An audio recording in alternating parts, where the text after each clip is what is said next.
இன்னைக்கு குழந்தைங்களோட lunch and ஸ்நாக்ஸ்க்கு என்ன பண்ணேன்னு பார்க்கலாமா? இன்னைக்கு குழந்தைங்களோட லஞ்ச்க்கு பன்னீர் வச்சு ஃப்ரைட் ரைஸ் தான் ரெடி பண்ணியிருந்தேன். எப்படி பண்றதுன்னு பார்க்கலாம். அதுக்கு ஃபர்ஸ்ட் ஒரு பாத்திரத்துல கொஞ்சமா மஞ்சள் தூள், கரம் மசாலா, மிளகாய் தூள், உப்பு, தயிர், கஸ்தூரி மேத்தி சேர்த்து நல்லா கலந்து கியூபா கட் பண்ணி வச்சிருக்க பன்னீரையும் அது கூட மேரினேட் பண்ணி 10 to 15 மினிட்ஸ் எடுத்து வச்சுக்கலாம்.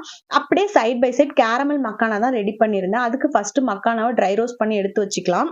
கையில அழுத்தினா உடையிற அளவுக்கு இருந்தா இதுதான் கரெக்டான கன்சிஸ்டன்சி. 1 கப் மக்கானாக்கு 3/4 கப் நாட்டு சர்க்கரை சேர்த்து, நாட்டு சர்க்கரை நல்லா கம்பி பதம் வந்ததுக்கு அப்புறம் நம்ம ரோஸ்ட் பண்ணி வச்சிருக்க மக்கானாவையும் அது கூட கலந்து இறக்குனா கேரமல் மக்கானா சூப்பரா ரெடி ஆயிடும். சைட் பை சைட் பன்னீரையும் தோசைக்கல்ல போட்டு ரோஸ்ட் பண்ணி எடுத்து வச்சுக்கலாம். ஒரு கடாயில கொஞ்சமா எண்ணெய், ஜீரகம் நல்லா பொரிஞ்சதுக்கு அப்புறம் வெங்காயம், பீன்ஸ், கேரட் எல்லாம் சேர்த்து கொஞ்சமா உப்பு சேர்த்து நல்லா காயெல்லாம் வணங்கினதுக்கு அப்புறம் நமக்கு தேவையான மசாலா, சிக்கன் மசாலா, கரம் மசாலா, மிளகாய் தூள், மிளகுத்தூள் சேர்த்து மசாலாவோட ராஸ்மல் போனதுக்கு அப்புறம் நம்ம வடிச்சு ஆற வச்சிருக்க ரைஸ், நம்ம ரோஸ்ட் பண்ணி வச்சிருக்க பன்னீரையும் சேர்ந்து கலந்து இறக்கினா சூப்பரான பன்னீர் ஃப்ரைட் ரைஸ் ரெடி ஆயிடும். நீங்களும் உங்க குழந்தைங்களுக்கு ட்ரை பண்ணுங்க. எப்படி இருந்துச்சுன்னு கமெண்ட்ல சொல்லுங்க. பாய்.